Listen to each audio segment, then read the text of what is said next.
नमस्कार दोस्तों, स्वागत है अपने YouTube channel top trending GK में। दोस्तों आज जो आपके 1 दिसंबर को एसएससी दिल्ली पुलिस कांस्टेबल का जो फर्स्ट शिफ्ट में एग्जाम हुआ है, जहां पर जीके के जो 50 सवाल पूछे गए थे, तो 50 में से एग्जैक्ट यहां पर 44 सवाल मिल चुके हैं। साथ ही साथ कंप्यूटर के 10 में से 9 क्वेश्चंस देखने वाले हैं। तो ये सभी सवाल अपन इंपॉर्टेंट एक्स्ट्रा फैक्ट सहित देखेंगे और जो भी सवाल होंगे वो आपके 100% रियल और ऑथेंटिक होंगे। तो इस बात पर लाइक करते हुए वीडियो को कंटिन्यू कीजिए। बाकी इसकी पीडीएफ फाइल आपको जो ऑल शिफ्ट का वीडियो आएगा उसके बाद टेलीग्राम चैनल पर मिल जाएगी, जिसके लिंक डिस्क्रिप्शन बॉक्स में, तो जरूर ज्वाइन कर लेना। और बहुत से कैंडिडेट पहले कमेंट कर रहे थे कि 29 और 30 को वीडियो क्यों नहीं है, क्योंकि उस दिन एग्जाम था ही नहीं, 29 को भी नहीं था, 30 को भी नहीं था। तो आज आपके जो एग्जाम हुआ है तो वो अपन ऑल शिफ्ट का वीडियो भी कवर करेंगे। तो चैनल को सब्सक्राइब जरूर कर लेना। स्पेशल थैंक्स जिन्होंने सवाल व्हाट्सएप या फिर टेलीग्राम पर सेंड किए हैं। तो डायरेक्ट टेलीग्राम चैनल पर जुड़ने के बाद आपको क्वेश्चन सेंड करने की लिंक मिल जाएगी। तो यहाँ पर सचिन बलिया, धौलाराम, रोशन राय, मुकेश जाखड़, शैतान सिंह, महेंद्र कुशवाहा, कुलदीप पंडित, राहुल कुमार जांगीड़, अजय नंदुबाना और उमेश कुमार संजय, इन सभी कैंडिडेट ने जो सवाल व्हाट्सएप या फिर टेलीग्राम पर सेंड किए, तो बहुत बहुत धन्यवाद। वीडियो में आगे बढ़े उससे पहले मैं आपको बता दूं, यदि आप एसएससी सीएचएसएल एग्जाम की तैयारी कर रहे हो तो आपके लिए एक बेस्ट स्ट्रेटजी चाहिए। साथ ही साथ आपको कड़ी मेहनत और रेगुलर प्रैक्टिस की जरूरत होती है। तो रेगुलर प्रैक्टिस में यदि आप सीएचएसएल के मॉक टेस्ट अटेम्प्ट करना चाहते हैं तो यहाँ पर फ्री ऑफ कॉस्ट अनअकैडमी आपके लिए लेके आया है एसएससी सीएचएसएल मॉक टेस्ट, जो कि होने वाला है दिसंबर 3, 2020 को कंडक्ट होगा, जिसका एनालिसिस आपको 4 दिसंबर को मिलेगा, जो कि बिल्कुल फ्री है। तो डिस्क्रिप्शन बॉक्स में आपको एनरोलमेंट करने की लिंक मिल जाएगी। तो ये मॉक टेस्ट आप 8 PM पर जरूर अटेम्प्ट करना 3 दिसंबर को। और उसका एनालिसिस है वो अनअकैडमी के बेस्ट एजुकेटर जो वाईफाई टीम है उनकी तरफ से किया जाएगा। तो बिल्कुल फ्री मॉक टेस्ट आप अप्लाई कर देना। डिस्क्रिप्शन बॉक्स में लिंक में यदि आप TTG के कूपन कोड अप्लाई करते तो वो आपकी फ्रीली एनरोल हो जाएगा। साथ ही साथ प्लस सब्सक्रिप्शन लेते हो तो इसी कोड से आपको एक्स्ट्रा 10% का डिस्काउंट भी मिल जाएगा। तो चलिए कंटिन्यू कर लेते हैं। आपके सामने जो पहला सवाल आ रहा है जीके का, 2020 के ऑनलाइन शतरंज ओलंपियाड में किन 2 देशों को संयुक्त विजयी घोषित किया गया है। तो ये प्रथम बार ऑनलाइन शतरंज ओलंपियाड हुआ है 2020 में, और 2 देशों को यहाँ पर संयुक्त रूप से विजयी घोषित किया गया है, वो भारत और रशिया को किया गया है। लास्ट में कुछ इंटरनेट में एरर आ गई थी टेक्निकल सर्वर कनेक्शन में, इसलिए यहाँ पर भारत और रशिया को संयुक्त रूप से विजयी घोषित कर दिया गया था। तो ये प्रथम एडिशन है जो फाइट के दौरान अंतर्राष्ट्रीय शतरंज महासंघ है, इन्होंने ये ऑनलाइन प्रारूप में पहला ओलंपियाड का आयोजन किया है, जहां पर भारत और रशिया संयुक्त रूप से विनर रहे हैं। अगला सवाल देखिए, रो a history of India's covert operations पुस्तक के लेखक कौन है। तो रो a history of India's covert operations जो बुक्स हैं इनके उत्तर है यातीश यादव, करेक्ट हो जाएगा। नेक्स्ट वन देखिए, आपकी एक बुक से और क्वेश्चन है। तो बुक्स का एक सवाल है जो कि इंटरनेशनल बुकर प्राइज अब की बार 2020 में दिया है, वो किस रचना को दिया है। तो द डिस्कम्फर्ट ऑफ इवनिंग, सवाल ये पूछा था इसके लेखक कौन है जिनको 2020 में इंटरनेशनल बुकर प्राइज दिया गया है। उपन्यास जिसका नाम है डिस्कम्फर्ट ऑफ इवनिंग। तो ऑथर कौन है, मैरी के लुकास रिजनेवेले हैं, इनके द्वारा लिखित इस उपन्यास को मिला है इंटरनेशनल बुकर प्राइज। मैं बात करूं मैन बुकर प्राइज की, दोनों ही अलग अलग है, इंटरनेशनल और मैन बुकर प्राइज। तो 2020 में जो मैन बुकर प्राइज मिला है वो जो रचना है उसका नाम है सुगई बैन है, जिनके ऑथर कौन है, डगलस स्टुअर्ट। अगला सवाल देखिए, डाफला पहाड़ियां किस राज्य में स्थित हैं। डाफला पहाड़ियों की बात करें तो ये असम राज्य में स्थित है, और वैसे ये पूर्वोत्तर भारत में असम और अरुणाचल प्रदेश इन दोनों राज्यों की सीमा पर स्थित एक पहाड़ी श्रृंखला है डाफला पहाड़ियां। तो असम आपके ऑप्शन में था जो कि करेक्ट हो जाएगा। पश्चिम बंगाल किस राज्य के साथ सीमा साझा नहीं करता है। तो जहां पर एक ऑप्शन था मेघालय, तो मेघालय के साथ नहीं करता है। बाकी कौन से राज्यों के साथ करता है, तो टोटल 3 स्टेट के साथ में पश्चिम बंगाल अपनी बाउंड्री शेयर करता है, उसमें ओडिशा, झारखंड, बिहार, सिक्किम और असम हो जाएगा। और किन देशों के साथ करता है पश्चिम बंगाल, तो देशों के साथ बात करें तो ईस्ट में बांग्लादेश के साथ और नॉर्थ में नेपाल और भूटान के साथ करता है। मार्च नृत्य किस राज्य में प्रचलित है, एसएससी रिपीट कर रहा है इस बार बहुत बार। तो मध्य प्रदेश का डांस है मार्च डांस। बराबर की पहाड़ियां या फिर जो गुफाएं हैं वो किस राज्य में, तो बराबर की जो गुफाएं हैं ये बिहार राज्य के जहानाबाद जिले में स्थित हैं। तो बिहार करेक्ट हो जाएगा। अगला सवाल देखिएगा, 31 अगस्त 2020 तक कितने खिलाड़ियों को भारत रत्न दिया जा चुका है। तो भारत रत्न प्राप्त करने वाले एकमात्र खिलाड़ी हैं सचिन तेंदुलकर, जिनको 2014 में ये भारत रत्न मिला है। खिलाड़ियों की बात हो रही तो एकमात्र खिलाड़ी कौन हो जाएंगे, सचिन तेंदुलकर को मिला है अब तक भारत रत्न 2014 में। अबुल फजल ने जो अकबरनामा पुस्तक को कितने भागों में विभाजित किया था। तो अकबरनामा पुस्तक है इसको 3 पुस्तकों में विभाजित किया था, और जो फर्स्ट थी वो अकबर के पूर्वजों के बारे में थी। सेकंड जो भाग था वो अकबर के शासनकाल की घटनाओं का वर्णन था उसमें, और तीसरा जो आईने अकबरी है ये भी अबुल फजल के द्वारा लिखित जो अकबरनामा है उसका तीसरा भाग हो जाएगा। तो टोटल 3 भागों में विभाजित थी अकबरनामा। गौतमी पुत्र सातकर्णी किस वंश का शासक था? तो गौतमी पुत्र सातकर्णी ये सातवाहन वंश का शासक था। और सातवाहन वंश की बात करूं तो इनके प्रमुख शासकों में सिमुक ने इसकी स्थापना की थी। बाकी आप देख सकते हो सिमुक, कहना, सतकर्णी, गौतमी पुत्र हैं, वशिष्ठ पुत्र हैं, वशिष्ठ पुत्र सातकर्णी, यज्ञश्री सातकर्णी, ये सभी देखिए सातकर्णी जहां पर आ रहा है वो सातवाहन वंश के हो जाएगा। अगला सवाल देखिए, ईस्ट इंडिया कंपनी को कब भंग कर दिया गया था? तो 1 जून 1874 को ये डिजोल्व हो गई थी ईस्ट इंडिया कंपनी। और ब्रिटिश ईस्ट इंडिया कंपनी की स्थापना कब हुई थी? तो स्थापना हुई थी 1600 ईस्वी में और 1874 में विलय। अगला सवाल देखिए, बजट 2020 के अनुसार 5 लाख से 7.5 लाख इनकम पर कितने परसेंटेज का टैक्स लगेगा? तो अभी जो टैक्स स्लैब है जो कि बजट 2020 के अकॉर्डिंग वो 5 लाख से लेकर 7.5 लाख तक 10% का टैक्स लगने वाला है। उसके ऊपर 7.5 से लेकर 10 लाख की बात करूं तो 15%, फिर 10 से 12.5 20% टैक्स होगा, 12.5 से 15 लाख तक 25%, और उसके एबोव इनकम पर 15 लाख से ऊपर की आय पर 30% का टैक्स लगने वाला है। सम्राट अशोक ने कौन से अभिलेख को खरोष्टी लिपि में लिखवाए हैं? तो अशोक हैं, सम्राट अशोक ने कौन से अभिलेख, जहां पर ऑप्शन में उस टाइप से था उत्तर, दक्षिण, उत्तर पूर्व, यहाँ इस टाइप से पूछा गया था। तो सम्राट अशोक ने जो उत्तर के अभिलेख हो जाएंगे, क्योंकि जो पाकिस्तान में साहबगड्डी और मनसेरा जो कि पाकिस्तान के उत्तर भाग में है और पाकिस्तान के उत्तर पश्चिम भाग में है मनसेरा, तो वहाँ पर ये खरोष्टी लिपि में लिखवाए थे अशोक ने अभिलेख। तो जो कि खरोष्टी लिपि होती है ये दाएं से बाएं की ओर लिखी जाती हैं। तो साहबगड्डी और मनसेरा के जो अभिलेख हैं ये उत्तर में हो जाएंगे। अलेक्जेंडर जेवरेव किस देश के टेनिस खिलाड़ी हैं? तो अलेक्जेंडर जेवरेव हैं ये जर्मनी के टेनिस खिलाड़ी हो जाएंगे। अर्जुन अवार्डी अत्तानु दास के खेल से संबंधित हैं? तो ये सवाल इस टाइप से रिपीट हो रहे हैं। जो अब की बार 2020 में अर्जुन अवार्ड दिए गए हैं वो कौन से स्पोर्ट से बिलोंग करते हैं? सभी देख के जरूर जाना। अर्जुन अवार्ड हो गया, और बाकी जो भी स्पोर्ट के अवार्ड हैं आपकी एक भारत खेल रत्न हो जाएगा, राजीव गांधी खेल रत्न है, अर्जुन है, ध्यानचंद, द्रोणाचार्य, तो ये कौन से स्पोर्ट से संबंधित है जरूर देख के जाना। 2020 में जो दिए गए हैं, तो अर्जुन अवार्ड 2020 में किन्हें मिला है? जो आपके अत्तानु दास कौन से स्पोर्ट से थे? तो तीरंदाजी थे। बाकी मैं बात करूं अन्य जो 2020 में दिए गए हैं वो कौन से खिलाड़ी किस स्पोर्ट से बिलोंग करते हैं? ईशांत शर्मा क्रिकेट, दीप्ति शर्मा क्रिकेट, ये पूछा हुआ है दीप्ति शर्मा का आपकी बार। अत्तानु दास तीरंदाजी हो गया, शिव केशवंत लूज, द्युति चंद एथलेटिक्स हो जाएगा। तो ये सभी आप जरूर देख के जाना। मनु भाकर शूटिंग है, दीपक हुड्डा कबड्डी है। और अगले सवाल की ओर मूव करते हैं। यहाँ पर 16वां क्वेश्चन है, जून 2020 को किसे वर्ष 2020 के प्रतिष्ठित विश्व खाद्य पुरस्कार प्रदान किए जाने की घोषणा हुई है? तो जून 2020 से करंट अफेयर्स आया है कि किसे विश्व खाद्य पुरस्कार दिया गया है? तो डॉक्टर रतनलाल को दिया गया है, जो कि भारतीय मूल के अमेरिकी मृदा वैज्ञानिक हैं। तो इनको 2020 के प्रतिष्ठित विश्व खाद्य पुरस्कार प्रदान किए जाने की घोषणा 11 जून 2020 को की गई है। धर्मचक्र प्रवर्तन धर्मोपदेश कहाँ पर दिया गया था? तो ये जो धर्मोपदेश है धर्मचक्र प्रवर्तन, ये बुद्ध ने दिया था सारनाथ में। जो प्रथम धर्मोपदेश था धर्मचक्र प्रवर्तन भगवान बुद्ध के द्वारा सारनाथ में दिया गया उपदेश हैं। अगला सवाल देखिए, शिक्षा का अधिकार मूल अधिकार किस अनुच्छेद में है? तो शिक्षा का अधिकार जो मौलिक अधिकार बनाया गया है वो भारत में शिक्षा का अधिकार संविधान के अनुच्छेद 21A। तो अनुच्छेद से यहाँ पर 3 से 4 सवाल पूछे गए आपकी बार। तो 21A में है शिक्षा का अधिकार जो मौलिक अधिकार बनाया गया है किस संविधान संशोधन के तहत? तो वो हो जाएगा 86 जो आपके अमेंडमेंट हुआ है 2002 में, उसके तहत इसको मौलिक अधिकार बनाया गया है। 21A आर्टिकल है जिसके तहत राज्य 6 से 14 वर्ष तक की आयु वाले सभी बालकों के लिए निःशुल्क और अनिवार्य शिक्षा का उपबंध कराएगा। मैं बात करूं right of children to free and compulsory education RTE act की, तो वो है 2009 में। अगला सवाल देखिए, किस संविधान संशोधन को लघु कॉन्स्टिट्यूशन या फिर मिनी संविधान कहा जाता है? तो मिनी कॉन्स्टिट्यूशन जो लघु संविधान है वो 42वें संविधान संशोधन को कहा जाता है, और ये हुआ था 1976 में। स्वर्ण सिंह समिति की सिफारिशों को प्रभावी बनाया गया था। इसमें प्रमुख जो संशोधन हुए हैं, तो संविधान की प्रस्तावना में 3 शब्द जोड़े गए हैं, एग्जाम में रिपीट होता है, समाजवादी, धर्मनिरपेक्ष, अखंडता, और यहाँ पर मौलिक कर्तव्यों को ऐड किया गया है भाग 4 के क में। अगला सवाल देखिए, डेयरी एंड कॉटन इंडस्ट्री किस सेक्टर में थे? आई थिंक ये मिलान से संबंधित आपके सवाल पूछा होगा, क्योंकि अलग अलग सेक्टर से हैं दोनों ही। डेयरी की बात करूँ तो जो एग्रीकल्चर और डेयरी हैं ये आ जाते हैं प्राइमरी सेक्टर में, जहाँ पर रॉ मटेरियल बनता है। और मैं बात करूँ कॉटन इंडस्ट्री की, तो कॉटन तो प्राइमरी है, जो प्राकृतिक कॉटन है वो प्राइमरी सेक्टर है रॉ मटेरियल। लेकिन जब इंडस्ट्री की बात हो जाती है तो जो भी उद्योग है, विनिर्माण उद्योग, वो सेकेंडरी सेक्टर में आ जाते हैं।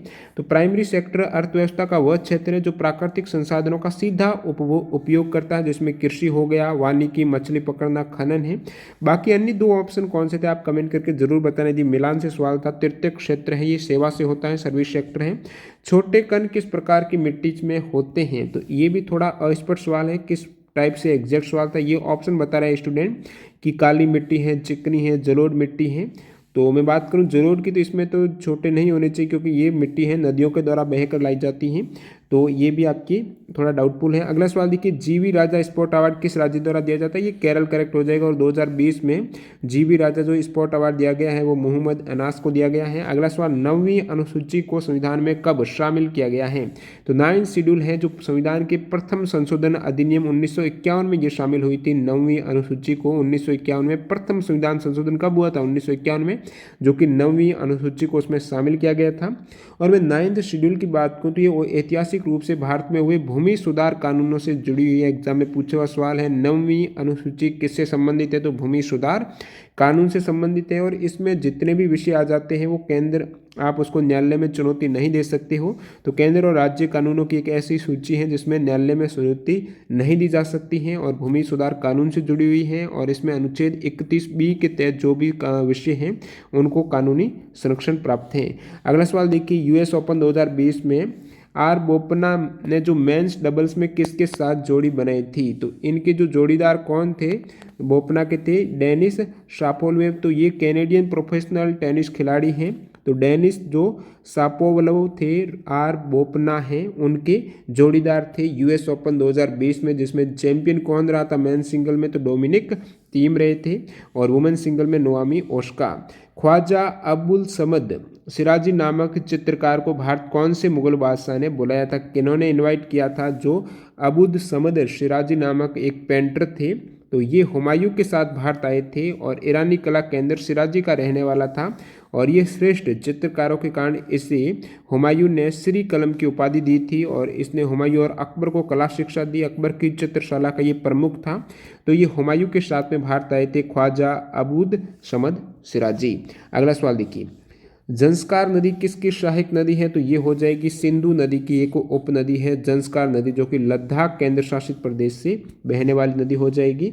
अल्पसंख्यकों को शैक्षणिक संस्थान चलाने का अधिकार है वो किस आर्टिकल के तहत है, तो अल्पसंख्यक हैं उनको शैक्षणिक संस्थान चलाने का अधिकार। ये सवाल रिपीट होता रहता है। अनुच्छेद 30 में अल्पसंख्यकों के शैक्षणिक संस्थान खोलने का अधिकार है। और उससे पहले आर्टिकल 29 में अल्पसंख्यक वर्गों के हितों का संरक्षण संबंधित हो जाएगा। केंद्र सरकार ने कब तक किसानों की आय दोगुनी करने का टारगेट रखा है, तो केंद्र सरकार ने 2022 तक किसानों की आय दोगुनी करने का लक्ष्य रखा है। एक सवाल था आपके, border line of living and non living, जो लिंक हो जाएगी लिविंग और नॉन लिविंग की, सजीव और निर्जीव की जो योजक कड़ी है वो आपकी होनी ऑप्शन है। ये इस टाइप से तो वायरस करेक्ट हो जाएगा, जिसे माना जाता है border line of living and non living. में बात करूं पौधे और जंतुओं के बीच की योजक कड़ी है वो है युगलिना। अगला सवाल, स्वाई जय सिंह ने जंतर मंत्र का निर्माण कहाँ करवाया था, जंतर मंत्र वेधशाला है वो स्वाई जय सिंह ने इसका निर्माण है वो 5 जगहों पर कराया था। जयपुर, उज्जैन, बहुत बार एग्जाम में सवाल आ जाता है कौन सी जगह पर नहीं कराया था, जयपुर में कराया था, दिल्ली में कराया था, फिर वाराणसी, उज्जैन और मथुरा, यहाँ पर इन्होंने निर्माण कराया था स्वाई जय सिंह ने। सबसे पहले दिल्ली में जंतर मंत्र वेधशाला का निर्माण 1724 में हुआ था। उसके बाद 10 साल बाद जयपुर में 1734 में, फिर 15 वर्ष बाद 1738 में मथुरा, उज्जैन और बनारस में ये वेधशाला बनी थी वाराणसी में। अगला सवाल देखिए, उपाधियों का अंत किस अनुच्छेद में है, तो जो टाइटल दिए जाते हैं उपाधि हैं उनका अंत है, ये लीगल नहीं है। इसका अंत संविधान के किस अनुच्छेद में है, तो आर्टिकल 18 में। यहाँ पर बताया गया कि राज्य, सेना या फिर विद्या संबंधी सम्मान जो टाइटल है इनके सिवाय कोई भी उपाधि प्रदान नहीं कर सकता है, नहीं ले सकता है। भारत का कोई नागरिक किसी विदेशी राज्य से कोई उपाधि स्वीकार नहीं करेगा। अगला सवाल देखिए, सुल्तानपुर में मिली भगवान बुद्ध की मूर्ति किसके काल की है, तो मौर्य वंश के काल की है, अशोक के काल की। सरकार ने बजट 2020 में बैंक जमा गारंटी की रकम कितने रुपए से बढ़ाकर 5 लाख रुपए कर दी है। बैंक में आपकी जो भी रुपए मनी जमा है तो उस पे यहाँ पर एक तरीके से गारंटी ली गई है कि कितने रुपए तक, पहले तो 1 लाख रुपए तक गारंटी थी कि वो आपको वापस मिल जाएगा यदि बैंक दिवालिया हो जाती है कुछ भी प्रकार का, और अब ये आपकी गारंटी दे दी गई है 5 लाख रुपए तक। यहाँ पर गारंटी राशि 1 लाख से बढ़ाकर 5 लाख रुपए कर दी है बैंक में जमा लोगों का जो धन है उस पर। अष्टांग मार्ग किसने दिया था? तो अष्टांग मार्ग ही भगवान बुद्ध के द्वारा, अष्टांग मार्ग बुद्ध की प्रमुख शिक्षाओं में से एक है जो दुखों से मुक्ति पाने एवं तथ्य ज्ञान के साधन के रूप में बताया गया है अष्टांग मार्ग। अगला सवाल देखिए, सिद्धांत शिरोमणि ग्रंथ के रचनाकार कौन है? तो ये हो जाएंगे भास्कर सेकेंड। सिद्धांत शिरोमणि संस्कृत में रचित गणित और खगोल शास्त्र का प्राचीन ग्रंथ है। एक कैंडिडेट ने कमेंट करके बताया था कि इस टाइप से भी एक सवाल था कौन गणितज्ञ है, तो आई थिंक ये दोनों में से एक सवाल पूछा होगा। तो सिद्धांत शिरोमणि है जो एक खगोल शास्त्र और गणित के बारे में इन्होंने ग्रंथ लिखा था। बाकी उसमें ऑप्शन होगा श्रीनिवास रामानुजन, ऑप्शन बताया था कैंडिडेट ने कि कौन गणितज्ञ है। क्या दोनों अलग अलग थे? आप कमेंट करके बता सकते हो। Chief economic adviser to the government of India, तो वो हो जाएंगे कृष्णमूर्ति सुब्रमण्यम। लेकिन यहाँ पर थोड़ा बहुत डाउट हो रहा है, कोई कैंडिडेट बता रहा है इकोनॉमिक अफेयर्स के सेक्रेटरी पूछा है, तो कोई बता रहा है चीफ इकोनॉमिक एडवाइजर के कौन है प्रमुख। तो आप कमेंट करके बताना एग्जैक्ट किस टाइप से सवाल था। बाकी मैं बात करूं वर्तमान में चीफ इकोनॉमिक एडवाइजर जो गवर्नमेंट ऑफ इंडिया के प्रमुख कौन है, चीफ इकोनॉमिक एडवाइजर कौन है, तो वो है कृष्णमूर्ति। और इकोनॉमिक अफेयर सेक्रेटरी कौन है? वो है तरुण बजाज। बाकी कैबिनेट सेक्रेटरी की बात करें तो राजीव गौबा है, और principal secretary to the prime minister of India Pramod Kumar Mishra हो जाएंगे। तो जो भी पूछा हुआ इनसे बाहर नहीं होगा। अगला सवाल देखिए, कैलोरी किसकी इकाई है? ऊर्जा की हो जाएगी। छोटी आंत में कौन सा रस बनता है? छोटी आंत में रस कौन सा आता है? तो छोटी आंत की गृहिणी में भोजन के पाचन में पित्रस है, और अग्नाशिक रस सहायक होते हैं तो उसमें पित्रस और अग्नाशिक रस आते हैं। पित्रस का निर्माण यकृत में होता है और अग्नाशिक रस का निर्माण अग्नाशय में होता है। अगला सवाल देखिए यहाँ पर, पंखीड़ा कहाँ का नृत्य है? और एक कैंडिडेट ने कुछ ये बता रहे हैं कुछ ये बता रहे हैं कि पंछीड़ा लोकगीत कौन से राज्य में गाते हैं। तो पंछीड़ा या फिर पंछीड़ा लोकगीत की बात करूँ तो ये राजस्थान का लोकगीत है, और पंछीड़ा नामक लोकप्रिय गीत है स्वतंत्र सेनानी माणिक्यलाल वर्मा ने लिखा था, इंपॉर्टेंट फैक्ट भी है। तो पंछीड़ा लोकगीत होगा तो राजस्थान करेक्ट हो जाएगा। उड़ीसा की सबसे लंबी नदी पूछी है तो ये महानदी हो जाएगी, उड़ीसा की सबसे लंबी नदी। एक आपके सवाल था मैक्लोडगंज प्रसिद्ध पर्वत स्थल कहाँ पर है? तो मैक्लोडगंज है, ये हिमाचल प्रदेश में है मैक्लोडगंज। इसे छोटा लहासा या फिर ढासा के नाम से भी जाना जाता है। मूत्र का पीलापन किसके कारण होता है? तो यूरोक्रोम की उपस्थिति के कारण होता है। एक सवाल था विदेशी मुद्रा विनिमय का भंडार कौन करता है? तो विदेशी मुद्रा भंडार है ये केंद्रीय बैंक, जैसे कि भारत में आरबीआई हो जाएगा, तो केंद्रीय बैंक के द्वारा रखी गई धनराशि या अन्य परिसंपत्तियां हैं ताकि जरूरत पड़ने पर वो अपनी देनदारियों को पूर्ति कर सके, भुगतान कर सके। एक आपके इस टाइप से सवाल पूछा कि 8 एसेंशियल सोर्स हैं जो इकोनॉमिक की, उनमें से एक ओड आउट करके था जीके के सवाल। तो एग्जैक्ट क्या सवाल था? जिन भी कैंडिडेट का एग्जाम था कमेंट करके जरूर बताना। 50 में से यहाँ पर देख सकते हो 44 सवाल हो चुके हैं। अब देखिए कंप्यूटर के जो 10 सवाल थे उसमें से एक सवाल था MS वर्ड फॉर्मेट पेंटर है, तो इसका पूछा होगा कि कौन सा शॉर्टकट की होगी। बाकी फॉर्मेट पेंटर की बात करें तो कोई भी, जैसे कि आपके पास पैराग्राफ है उसमें अलग अलग फॉन्ट साइज है, फॉन्ट कलर अलग अलग है, कहीं पर कुछ भी है, तो वो सभी फॉर्मेटिंग है। आप चाहते हो कि दूसरे पैराग्राफ में उसको मैं पेस्ट कर दूं एज इट इज़, तो फॉर्मेट पेंटर में आप सबसे पहले जो पैराग्राफ की फॉर्मेटिंग कॉपी करेंगे तो उसके लिए शॉर्टकट की रहेगी Ctrl+Shift+C। वैसे कॉपी की कंट्रोल और शिफ्ट रहती है, लेकिन फॉर्मेट कॉपी में जहाँ पर आपको पेंट करना है तो वो Ctrl+Shift+C हो जाएगा और फिर आपकी बस आ जाएगा और आप Ctrl+Shift+V के साथ उसको पेस्ट कर सकते हो। तो ये MS वर्ड फॉर्मेट पेंटर से आपके सवाल पूछा गया था, तो मैंने बता दिया क्या होता है फॉर्मेट पेंटर और उसकी शॉर्टकट की भी। डॉक्यूमेंट में पेस्ट हेतु शॉर्टकट की कौन सी है? तो इनमें से कोई एक पूछा होगा तो ये Ctrl+Shift+V हो जाएगी फॉर्मेट पेंटिंग में पेस्ट के लिए, और बाकी आपकी डॉक्यूमेंट में पेस्ट हेतु शॉर्टकट की होनी चाहिए Ctrl और V। MS एक्सेल में रो और कॉलम मिलकर क्या बनाते हैं? जहाँ पर इंटरसेक्ट करते हैं रो और कॉलम, तो ये आपकी बन जाएगी सेल बन जाएगी। क्या बन जाएगी? सेल।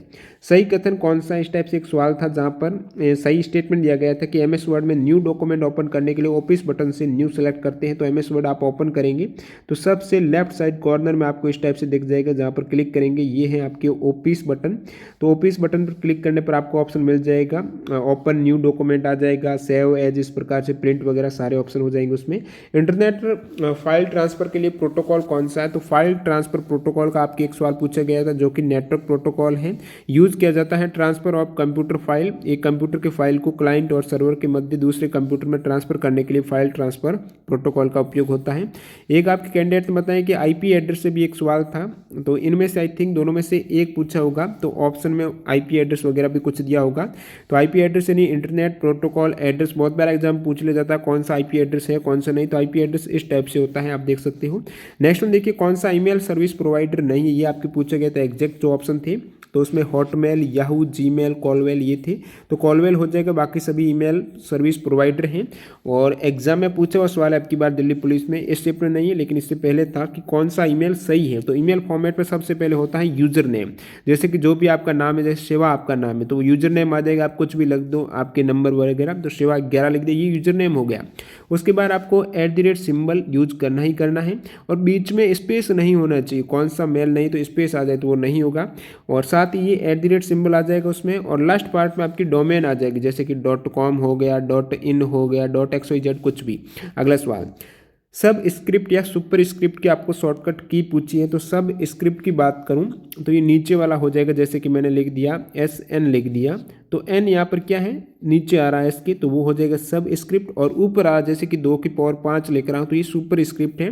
तो सब स्क्रिप्ट के लिए जो शॉर्टकट की है, आप कंट्रोल के साथ प्रेस कीजिए इक्वल का सिंबल, कंट्रोल प्लस इक्वल वाला, तो ये आपकी हो जाएगी सब स्क्रिप्ट, जो नीचे आ जाएगा छोटा फॉर्म, और सुपर स्क्रिप्ट जो ऊपर जाएगा उसके लिए आप कंट्रोल के साथ में शिफ्ट प्रेस कीजिए, वही बटन जो प्लस और बराबर का एक ही रहता है, तो प्लस वाला कर दीजिए आप प्रेस, कंट्रोल शिफ्ट प्लस हो जाएगा आपके ये सुपर स्क्रिप्ट, और कंट्रोल प्लस इक्वल हो जाएगा सब स्क्रिप्ट। पैराग्राफ को सिलेक्ट करने के लिए कमांड कौन सा है, तो पैराग्राफ को आपको सेलेक्ट करना है, जैसे कि आपका पैराग्राफ हो गया इसमें लाइन से, तो इसको सेलेक्ट करने के लिए पूरी लाइन को आप सेलेक्ट करना चाहते हो तो 3 बार क्लिक करना पड़ेगा माउस का, क्लिक 2 टाइम वर्ड के लिए, जैसे कि एक लाइन हो गई, ये आपकी एक लाइन है, इसमें ये वर्ड आपको कोई भी सिलेक्ट करना है, जैसे कि मैं टाइम्स को सेलेक्ट करना है, तो मैं माउस का जो लेफ्ट क्लिक होगा वो मैं 2 बार क्लिक करूंगा, 2 बार लगातार करूंगा तो वो वर्ड सेलेक्ट हो जाएगी। यदि वही मैं लेफ्ट क्लिक 3 बार कर दूंगा तो क्या हो जाएगा, पूरा पैराग्राफ पूरी लाइन है वो सेलेक्ट हो जाएगी। तो पूरा पैराग्राफ के लिए आपकी 3 टाइम होगा, और फिर एक वर्ड के लिए 2 बार। और नेक्स्ट सवाल देखिए, ये प्रत्येक स्टेप में इस टाइप से एक फॉर्मूले के बेसिस पे सवाल पूछा जा रहा है, तो फॉर्मूले से आपको इस टाइप से पूछा गया था, सिंपली बोर्ड मास का नियम कहता है उसके अकॉर्डिंग कर दीजिए, कुछ अलग नहीं होगा, बराबर 16/2 का मतलब 2 गुणा 2, तो ये कितना हो जाएगा, ये आपके हो जाएगा